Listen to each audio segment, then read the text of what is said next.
Warning: some objects are cursed because of the people who owned them. Others are cursed because of what was done to create them. But a few objects carry something far older. Something that was never meant to be worn by the living. Welcome back to Tales of the Dark. Tonight we unlock another artifact, sealed inside the curse vault. And unlike many legends whispered through folklore, the object at the center of this case was not discovered in an abandoned building or a haunted house. It was uncovered during a legitimate archaeological excavation.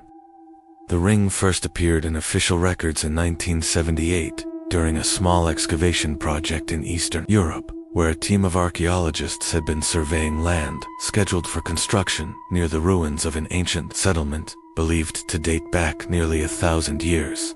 The dig itself was routine at first. Researchers uncovered fragments of pottery, rusted tools, and the skeletal remains of several individuals buried beneath layers of compact soil. But one grave stood apart from the others. Unlike the surrounding burials, which had been arranged carefully with the deceased lying flat inside simple wooden coffins, this particular grave had been constructed differently. The body inside had been buried face down, a practice historians recognize as an ancient method used in several cultures to prevent the dead from rising from the grave. The skeleton's arms were bound behind its back with iron wire that had corroded into the bones over time, and heavy stones had been placed across the spine and legs, as if someone had gone to extreme lengths to keep the body pinned in place. At first, archaeologists believed the burial might belong to a criminal or someone executed for a serious crime. But when they examined the bones more closely, they noticed something unusual about the right hand. One finger still carried a ring. The metal appeared strangely well preserved compared to the rest of the burial, as if time had barely touched it. The ring itself was simple in shape but disturbing in detail. It was made of dark metal that researchers initially believed to be iron, though later analysis suggested a mixture of several unknown alloys. The band was thick and slightly uneven, as though it had been forged by hand rather than cast in a mold. But the most striking feature was the engraving carved into its surface. The outer band displayed a series of thin lines branching outward like veins. At the center of the ring sat a small circular stone that appeared black under normal light, but revealed a deep red glow when sunlight struck it from certain angles. At first the discovery excited the archaeological team. Jewelry recovered from ancient graves can provide valuable clues about the culture and social status of the person buried there. But the excitement quickly turned into unease when the lead researcher examined the rest of the skeleton more carefully. The bones showed evidence of violent trauma. Several ribs had been broken before death. The skull contained deep fractures, and according to the position of the spine, the body had likely been buried while still alive. The grave suddenly looked less like a burial and more like an execution. One of the younger archaeologists jokingly suggested the ring might belong to a medieval vampire, a comment that made several members of the team laugh nervously. But the humor faded when the lead researcher noticed something else about the skeleton's hand. The ring was not loose on the finger, the way ancient jewelry normally is after centuries underground. Instead, it appeared fused tightly against the bone. Removing it required cutting away fragments of soil and corrosion that had hardened around the band like cement. When the ring was finally pulled free, witnesses said something strange happened. The archaeologist holding the artifact reportedly felt a sharp pain in his palm. At first he assumed the metal edge had cut him while he was cleaning the object. But when he looked at his hand, there was no wound, only a faint red mark across his skin, shaped like the thin branching lines engraved on the ring. The mark faded within minutes, and the incident was quickly forgotten.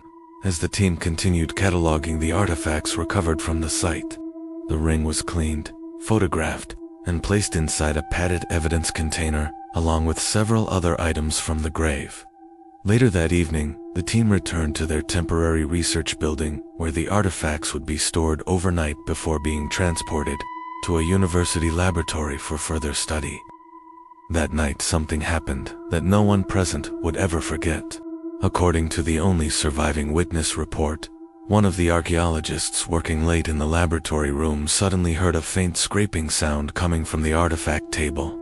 When he walked over to investigate, he noticed the container holding the ring had been opened.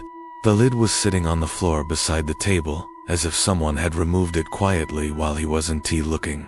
The ring itself was gone. At first, the researcher assumed another team member had taken it for examination.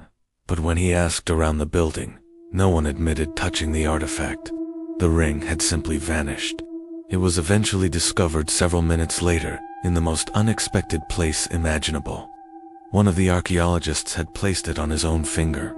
The man was sitting at a desk across the room, staring at the object as though he had just noticed it for the first time. When the others asked why he had taken the ring from the container, he looked confused. According to witnesses, he insisted he did not remember picking it up at all.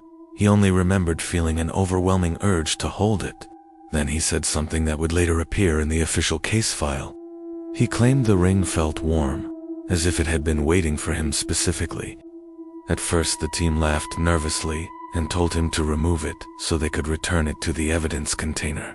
But when he tried to slide the ring off his finger, it refused to move.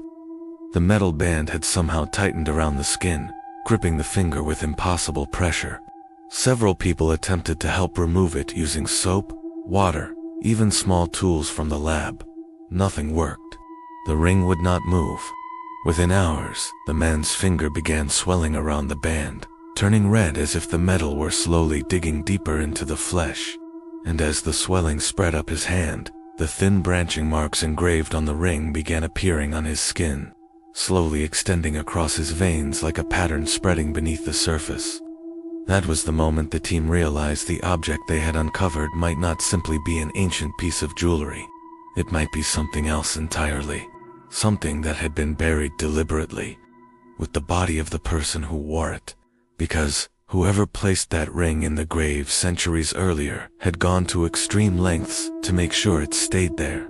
Bound hands, heavy stones, a body buried face down. Almost as if the people responsible for the burial were not afraid of the dead man rising from the grave. They were afraid of the ring leaving it. Subscribe to Tales of the Dark, where every story gives you a nightmare. Warning: when investigators later reviewed the events that followed the discovery of the ring, they noticed a terrifying pattern. The moment someone placed the artifact on their finger, the outcome was already decided. By the time the archaeological team realized the ring could not be removed from their colleague's hand, several hours had already passed since he first put it on. At first, the situation appeared to be nothing more than an unfortunate accident. Rings can become stuck if fingers swell, especially after handling metal objects or working in cold soil for long periods. The team believed that once the swelling subsided, the ring would eventually slide free. But the swelling did not stop. Instead, it began spreading slowly across the man's hand and wrist, turning the skin around the ring a deep shade of red. The engraved lines on the band, those thin branching patterns that resembled veins, had begun appearing faintly on his skin, exactly where the metal touched it. At first the marks looked like irritation caused by pressure, but as the hours passed, they continued extending outward from the ring, across the man's finger like delicate cracks forming beneath the surface of glass. The archaeologists contacted a nearby hospital and arranged for the man to be examined by a doctor the following morning. Until then, they wrapped his hand in a loose bandage to protect the skin and told him to rest. During the first night, after the ring became stuck, one of the junior researchers tried documenting it more closely using a macro camera lens. Under magnification, the metal band revealed details none of them had noticed before. The engraved lines weren't random patterns, they were microscopic. Grooves carved so precisely, they almost resembled capillaries. When the researcher adjusted the light, something even stranger appeared inside those grooves. A thin, dark residue moved slowly through the channels, as if reacting to warmth. At first they assumed it was dirt from the grave.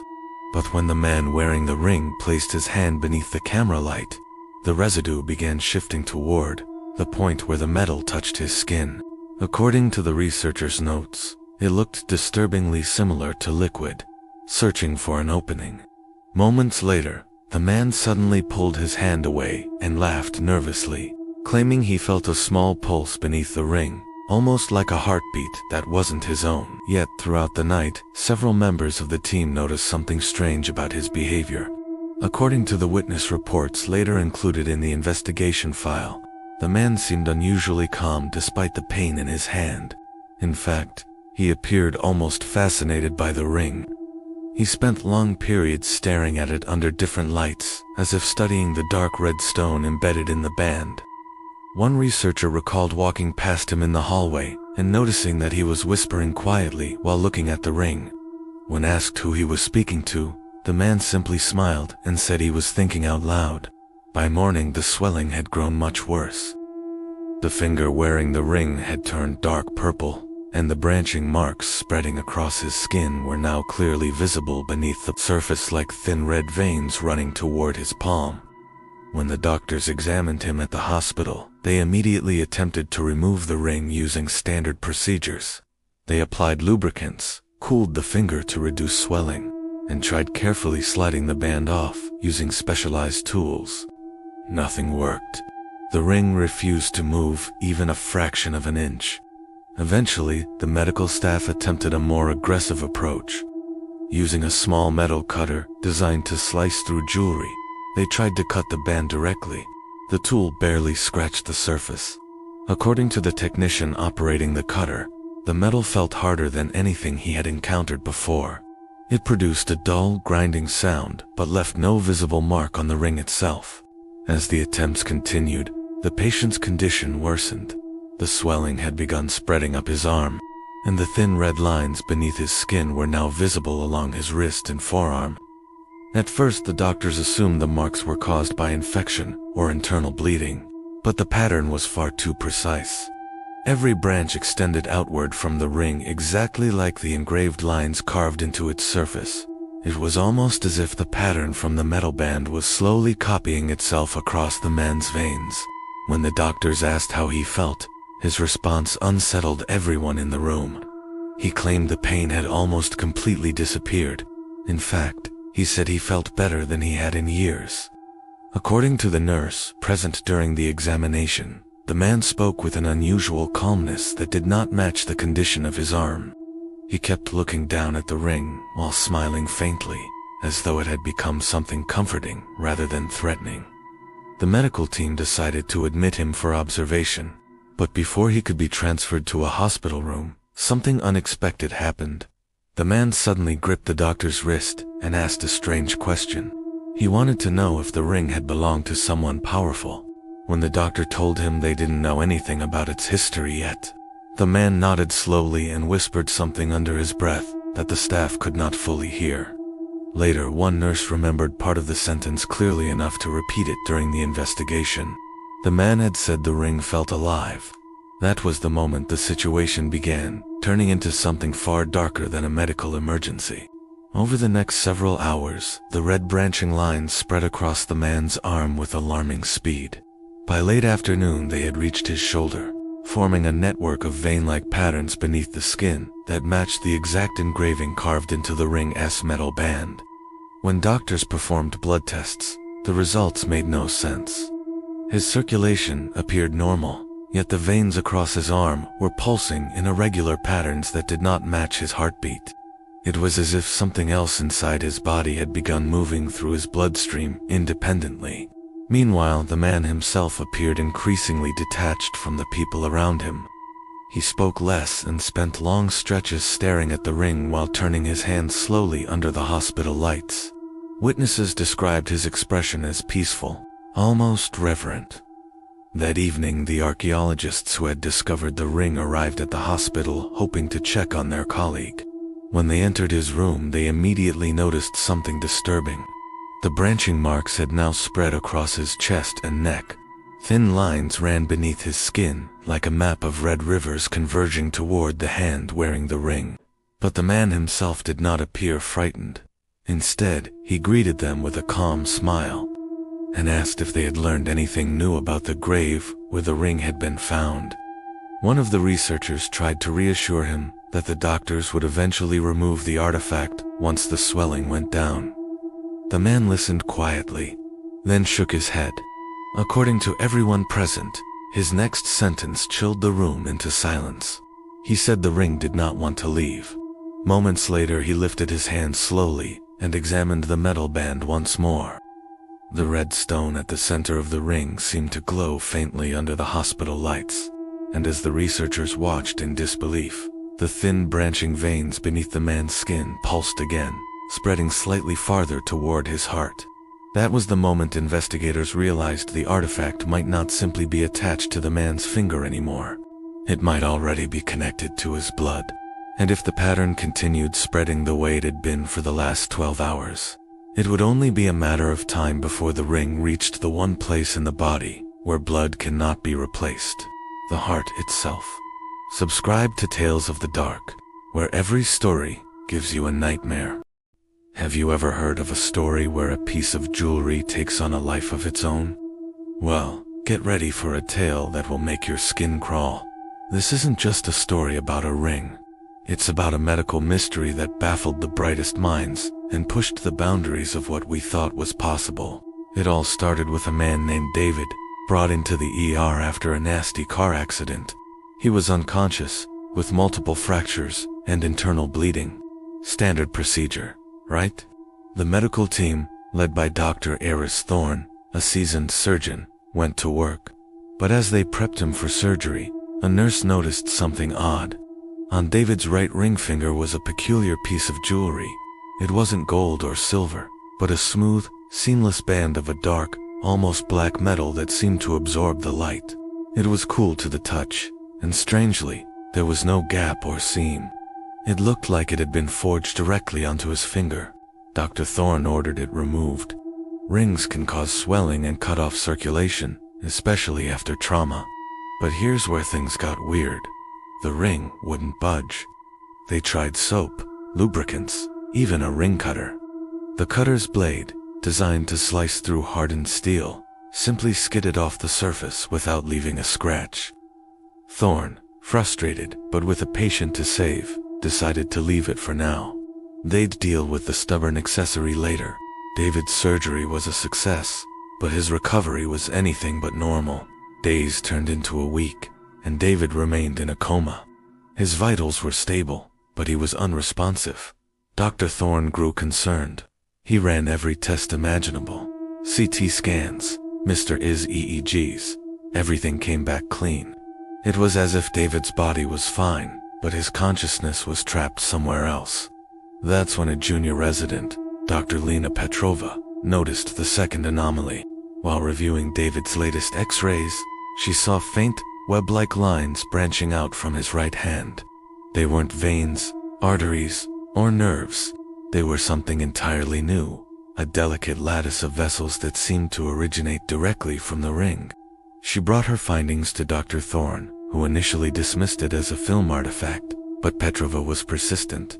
She pulled up the previous scans. The lines were there, but fainter, less developed. Now, they were darker, more defined, and had spread up David's arm. Thorne was stunned. He ordered a high-resolution angiogram, a test that maps blood vessels. What it revealed was impossible. A completely new circulatory system was growing inside David's body, intertwining with his own.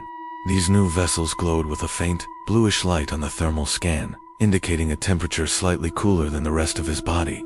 And at the center of this expanding network, the heart of it all, was the ring. The team's focus shifted from David's coma to the ring itself. They had to get it off. This time, they brought in industrial tools, a diamond-tipped drill.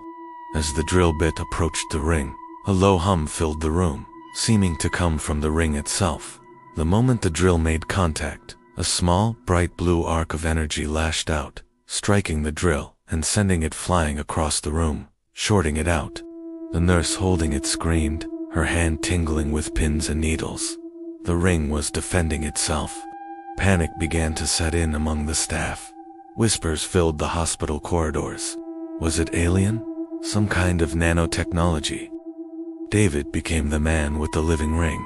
Dr. Thorne, a man of science and logic, was facing something that defied both.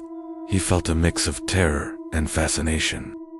Meanwhile, the new vascular system continued its silent invasion. It had reached David's shoulder and was now creeping up his neck, a fine blue network visible just beneath the skin. The destination was clear, his brain. What would happen when it connected? Would it kill him? Or worse?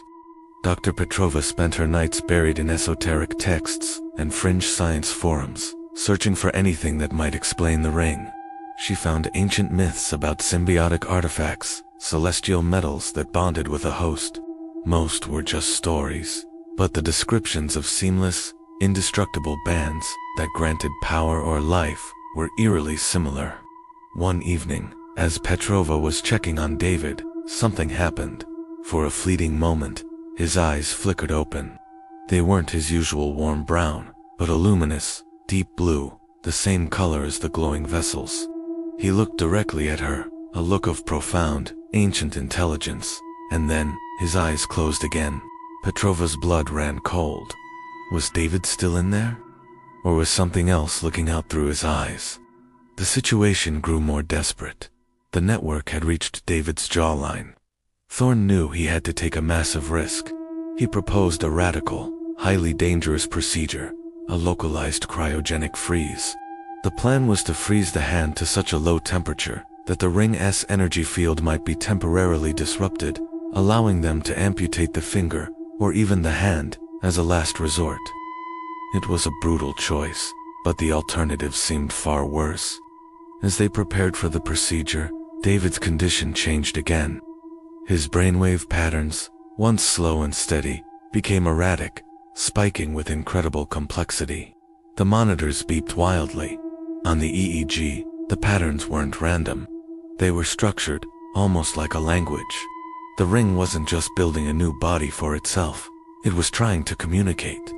Or maybe, it was rewriting David's mind. The team gathered in the operating room, the air thick with tension. The cryogenic applicator was positioned over David's hand. As Thorne gave the signal to begin the freezing process, David's body suddenly arched on the bed. His eyes snapped open, glowing with that same intense blue light. But this time, they didn't close. A voice filled the room, but it wasn't coming from David's mouth. It was a chorus of whispers, seeming to emanate from the very air, resonating from the ring itself. "We are one," it said. "The union is almost complete." Everyone froze, staring in disbelief. The new vessel network pulsed, its blue light intensifying until David's entire body was mapped out in a glowing, celestial pattern. The lines reached his temples, and a final, brilliant filament connected to the center of his forehead. The humming stopped, the light softened, and then David sat up. He looked at his hands, then at the stunned doctors. The blue glow in his eyes faded back to a normal brown. "Dr. Thorne," he asked, his voice weak but clear. What happened?" "I had the strangest dream." The new circulatory system was still there, a permanent, intricate tattoo beneath his skin. The ring was still on his finger, but David was awake. He was himself. The doctors were left with an impossible reality. The ring hadn't killed him. It had integrated. It had created a new, symbiotic system within him. But to what end? Was David still fully human? Or was he now a host, a bridge between our world and something else entirely? The mystery wasn't over. It had just begun, and they all knew, deep down, that the answers would change everything we know about life itself. Thanks for watching this deep dive into one of the most chilling medical mysteries we've ever covered. If you love stories that blend science fiction and horror, make sure to hit that subscribe button and turn on notifications so you don't miss our next video. What do you think the ring is? Let us know in the comments below. See you next time. The fluorescent lights of the hospital corridor flickered, casting long dancing shadows that seemed to mock the stillness of the night. My name is Alex, and I was on the late shift, just another nurse going through the motions. That's when I saw him, an old man, brought in as a John Doe, his body frail and weathered, but his eyes burned with a feverish intensity I'd never seen before, and on his gnarled finger, a ring. It was ancient, made of a dark, unidentifiable metal, intricately carved with symbols that seemed to writhe and shift in the dim light. The old man passed away just before dawn. As part of the protocol, I was tasked with cataloging his belongings. The ring was stubborn. It clung to his cold finger as if it were fused to the bone. With a final grim tug, it came free. For a moment, I just stared at it, lying in my palm. It felt unnaturally warm, almost alive. A strange impulse, a whisper in the back of my mind, urged me to try it on. It was a stupid, unprofessional thought, but the pull was magnetic. I slipped it onto my finger. It was a perfect fit. That's when the world tilted. A jolt, like 1,000 volts of electricity, shot up my arm. My vision blurred, and the sterile smell of the hospital was replaced by the scent of damp earth and something ancient, something metallic and predatory. A voice, not my own, echoed in my skull. It wasn't speaking in words, but in feelings, in raw, primal hunger. It showed me images, eons of existence, of passing from host to host, a parasite of flesh and will, devouring civilizations from the inside out. I tried to scream, to pull the ring off, but my hand wouldn't obey. It clenched into a fist, the ring now a part of me. The first change was subtle. I found myself knowing things I shouldn't, the private fears of my colleagues, the secret illnesses of patients. The ring was feeding me their anxieties, their pain, and it tasted good. I could feel it growing stronger, its influence leaking out of me like a psychic miasma. It started in our ward. Patients began to change. Their eyes took on a glassy, vacant look, their movements becoming synchronized, puppet-like. They would stop and stare at me, their heads tilting in unison, a silent, growing army. One night Dr. Evans confronted me. He'd noticed the changes, the impossible recoveries, the unsettling calm that had fallen over the most agitated patients. He saw the ring on my finger and his face went pale with dawning horror. He lunged for my hand, but it wasn't my strength that threw him across the room. It was the ring's. A dark viscous tendril of shadow erupted from my hand and slammed into him. When he got up, his eyes were as empty as the others. The ring had its first true convert of status. The hospital was no longer a place of healing. It was a nest. From there, the infection spread with terrifying speed. Through the internet, through the airwaves, through a simple phone call. The ring didn't need physical contact anymore. It had a network. The world's communication systems became its veins, pumping its consciousness into every home, every screen. News reports became garbled, filled with static and a low rhythmic hum that burrowed into your brain. Then came the broadcasts. My face, or what used to be my face, was on every channel. My voice, distorted and layered with that ancient guttural intelligence, spoke of a new age, a grand unification. It promised an end to pain, to loneliness, to individuality. It promised peace, but it was the peace of the grave. The world outside my window began to twist. Buildings warped, their rigid angles softening, melting like wax. The sky turned a permanent, bruised twilight. Great, metallic spires, covered in the same writhing script as the ring, erupted from the ground, pulsing with a faint, sickly light. They were an extension of the ring's will, reshaping the very planet into its own image, a colossal body for a singular, ravenous mind. There are a few of us left. We hide in the deep places of the world, in old subway tunnels, in abandoned bunkers, anywhere the ring's psychic broadcast is muffled. We call ourselves the Echoes, because that's all we are now, faint reverberations of a world that no longer exists. There's Sarah, a communications engineer, who first detected the signal, but was dismissed as a crank. There's old Marcus, a history professor who recognized the symbols on the ring from a dead, forbidden text. And me, well, I'm just a ghost. I watch the new world through scavenged binoculars from our hiding place. We see them sometimes, the unified bait. They move in silent, purposeful streams, their faces devoid of emotion. They no longer eat or sleep. They simply maintain. They tend to the great metallic spires, their bodies slowly changing, skin taking on a metallic sheen, their limbs elongating. They are becoming living parts of the machine. The ring is not just controlling them, It's remaking them.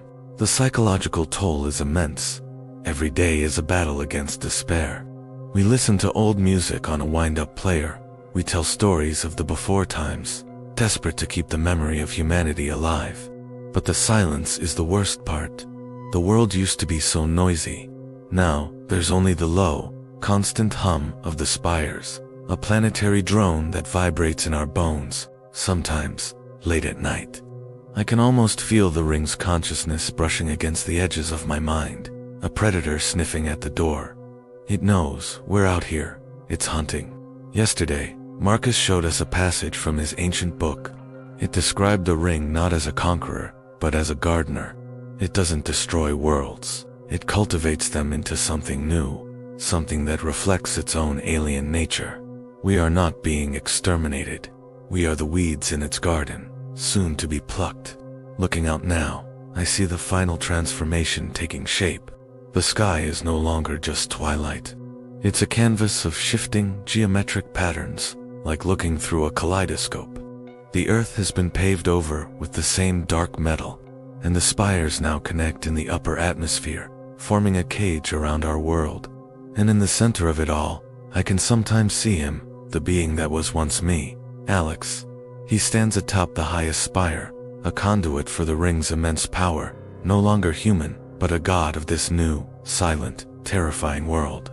We are the last echoes of a forgotten song, hiding in the shadows of a world that is no longer ours. We don't know how much time we have left, but as long as we remember what it was to be human, we will resist. We have to.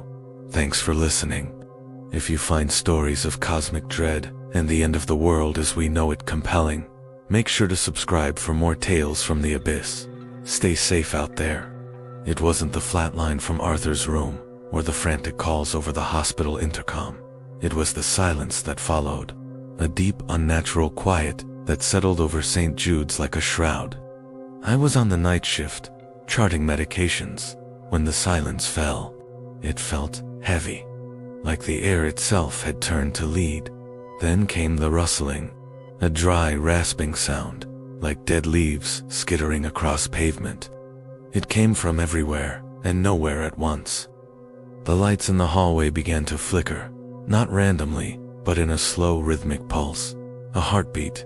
Then I saw them, the nurses, the doctors, the orderlies I'd worked with for years.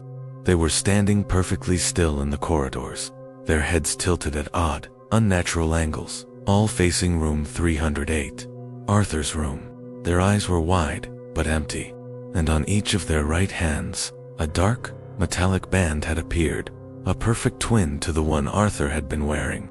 He'd been found unconscious in a construction pit, that strange, ancient-looking ring fused to his finger. Now it seemed, the ring was multiplying. The silence broke, not with a shout, but with a collective, guttural hum. A low, resonant frequency that vibrated through the floor, up my spine, and into my teeth. It was a sound of ancient hunger. They all turned in unison, their movements synchronized, and began to walk, not toward me, but toward the exits. Their steps were slow, deliberate, a shuffling army of the hollowed. I watched from the nurse's station, frozen, as they filed out into the pre-dawn gloom, a silent, spreading plague. I was one of the few who managed to escape. We barricaded ourselves in the basement storage, listening to the hum fade as they left, only to be replaced by the distant, growing chorus of sirens. But the sirens didn't bring help. They just added to the orchestra of chaos. From the basement window, we watched the city begin to change. The first thing to go was the power grid. It didn't just fail, it was redirected. Streetlights didn't go out. They began to pulse in time with that same sickening heartbeat we'd felt in the hospital. The light they cast wasn't yellow or white, but a sickly, coppery hue, like old blood. Then came the whispers. You could hear them carried on the wind, slithering through alleyways and under doorways. They weren't words, just sibilant, enticing sounds that promised everything and nothing. People would stop in the street, their heads cocked, listening. A moment of confusion, then a slow, dawning acceptance would cross their faces. And then, the ring would appear on their hand. a dark promise sealed. The city's infrastructure began to serve a new master. Traffic lights pulsed in that coppery glow, guiding the ever-growing throngs of the ring-bearers. Communication lines went down, but a new network rose to take its place.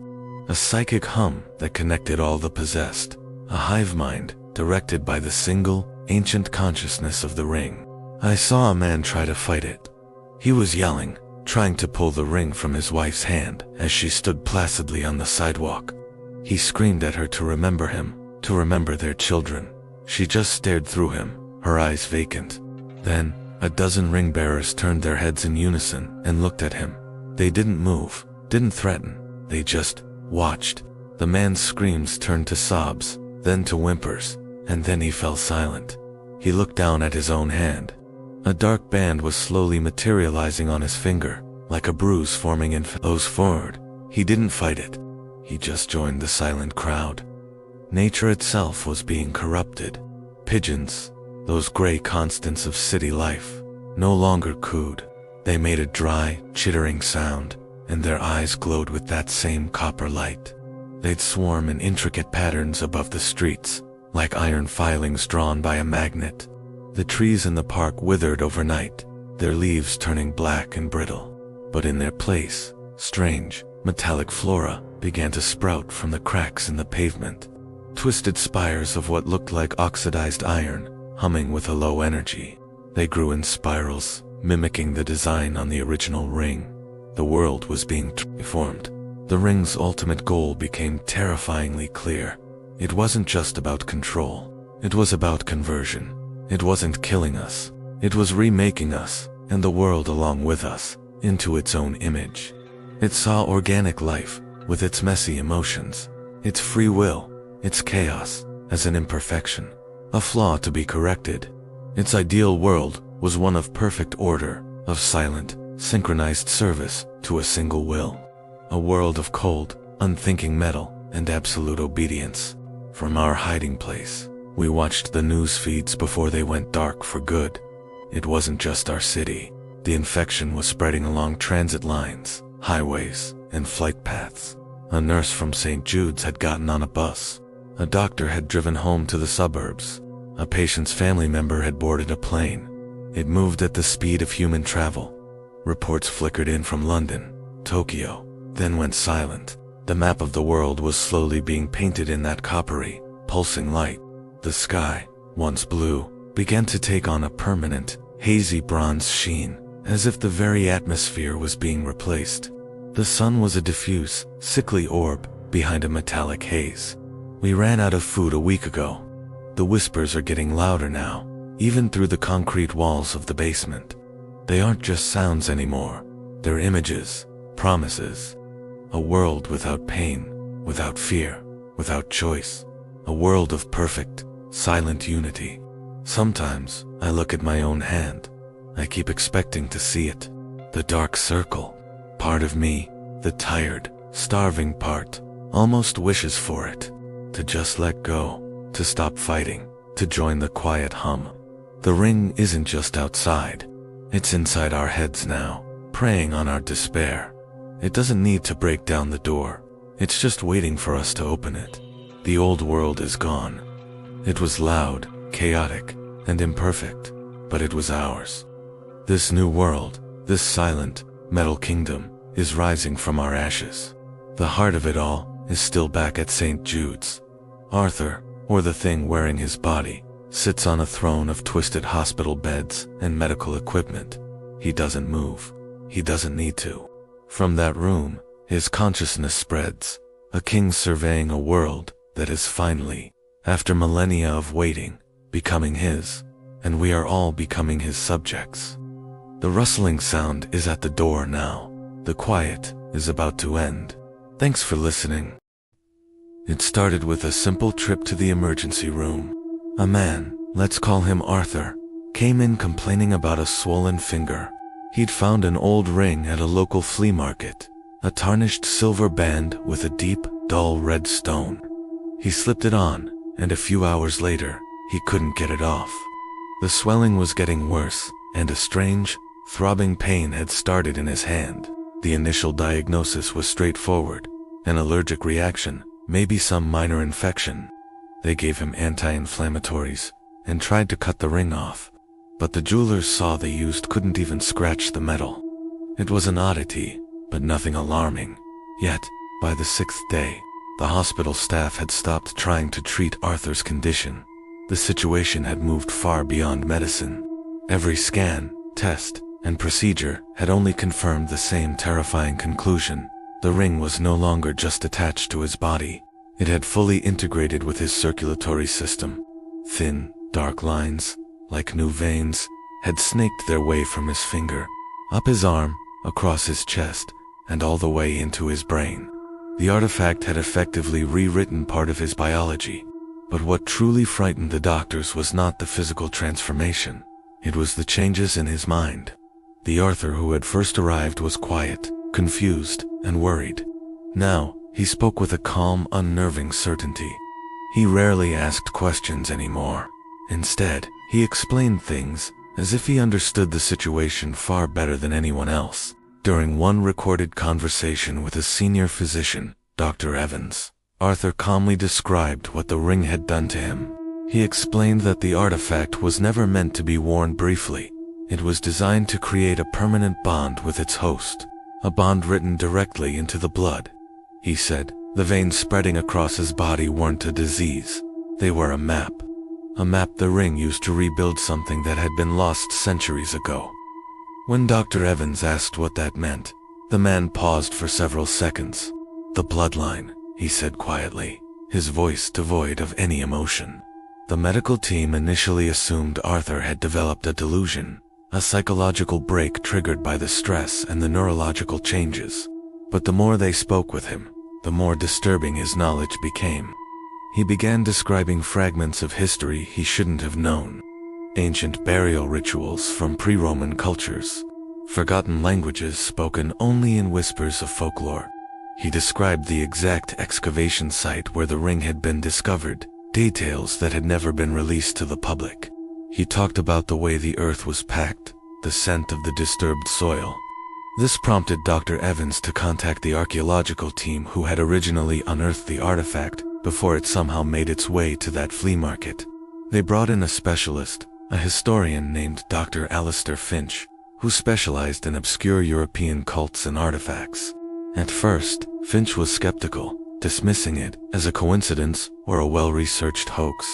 But when he sat down with Arthur, his skepticism evaporated. Arthur, looking at Finch with an ancient stillness in his eyes, began describing the burial chamber. He talked about the position of broken stones inside the grave, the specific etchings on a pottery shard that had been logged but never photographed. Alistair Finch grew pale. He later admitted that Arthur's descriptions were accurate down to the smallest detail, information he could not possibly have seen. Meanwhile, the ring itself had begun changing. The dark red stone, once dull, now appeared deeper, richer. Under the harsh hospital lights, it looked almost liquid, like a droplet of fresh blood frozen inside glass. Several nurses claimed the stone seemed to pulse faintly, a soft, rhythmic glow. This was soon correlated with a chilling discovery. Medical equipment detected a second, faint heartbeat inside Arthur's body. It was not his own. This new pulse was stronger, slower, and seemed to originate not from his chest, but from the hand wearing the ring. The most terrifying development happened during the early hours of the 7th night. At 3:17 a.m., the security cameras recorded Arthur standing up from his bed. No alarms were triggered. He simply rose to his feet and walked calmly into the hallway. The footage is surreal. He moves slowly through the corridor, passing closed doors and dimmed lights, with steady, deliberate steps. His expression is perfectly placid. His right hand, the one with the ring, hangs loosely at his side. But the veins beneath his skin are glowing. Not brightly, just enough for the cameras to detect faint, pulsating lines of light moving beneath the surface of his arm and neck. A security guard finally intercepted him near the hospital elevator. According to the guard's report, Arthur stopped without resistance. He looked directly at the guard, a gaze the man would later describe as feeling like looking into a deep well. Then he spoke a single sentence before being escorted back to his room. "The ring is finished with this body." At first, the statement didn't seem important. But several hours later, doctors reviewing his vitals noticed something profoundly strange. The second heartbeat, the one from the ring, had grown stronger, and his original, human heartbeat had grown weaker. Scans revealed that the new circulatory network created by the ring had almost completely taken over his blood flow. The natural pathways of his body were slowly shutting down, being starved, replaced by the unnatural system built around the artifact. The ring no longer needed the man's original heart. By the end of that day, his pulse had changed entirely. Only one rhythm remained. The second one. Late that evening, Dr. Finch and the archaeologists returned to the hospital with one final, desperate discovery. While re-examining the stone chamber where the ring was found, they uncovered a fragment of carved writing hidden beneath a collapsed wall. The symbols were badly eroded, but enough remained to translate part of the inscription. It spoke of a ruler, a king whose power came not from armies or wealth, but from something far darker. The artifact was described as a vessel, a key, a vessel that preserved the ruler's bloodline long after his physical death, allowing him to be reborn in a new host. The inscription ended with a chilling warning, carved deep into the stone: "Break the bones, bury the hand. Let no living blood wear the crown again." When the researchers delivered this translation to the hospital, it was already too late. That same night, Arthur's condition reached its final stage. Witnesses reported that he suddenly became very still in his bed, staring upward at the ceiling, while the glowing veins beneath his skin pulsed slowly across his entire body. The red stone in the ring was darker than ever, almost black. At exactly 11:42 p.m., the monitors tracking his vitals recorded a sudden event. His heartbeat stopped. Not the second one, the human one. For several seconds, the monitors showed only a single pulse, steady, powerful, and utterly alien. Then, the body on the bed sat up. Its eyes opened slowly. But according to the nurse standing beside the bed, the expression on his face did not belong to Arthur. It looked like someone else entirely, ancient, aware. He lifted his hand and examined the ring, turning the dark stone toward the light, as if greeting an old friend. Then he spoke. The voice was calm, controlled, and completely unfamiliar. The bloodline continues.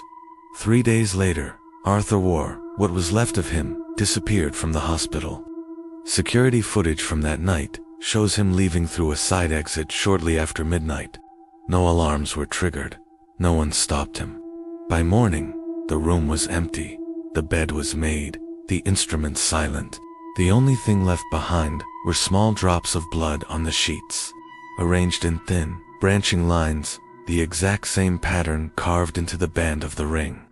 The artifact has never been recovered, and according to several unconfirmed forensic rumors, investigators later discovered similar vein-like markings beneath the skin of 2 unrelated individuals, found dead in separate cities months after the incident. Both bodies had one thing in common: a small, circular indentation on their ring finger, as if a ring had once been worn there. And then, its work finished, it was removed. Thanks for watching Tales of the Dark. If you enjoyed this story, be sure to subscribe, because we have nightmares waiting for you every week. Sleep well.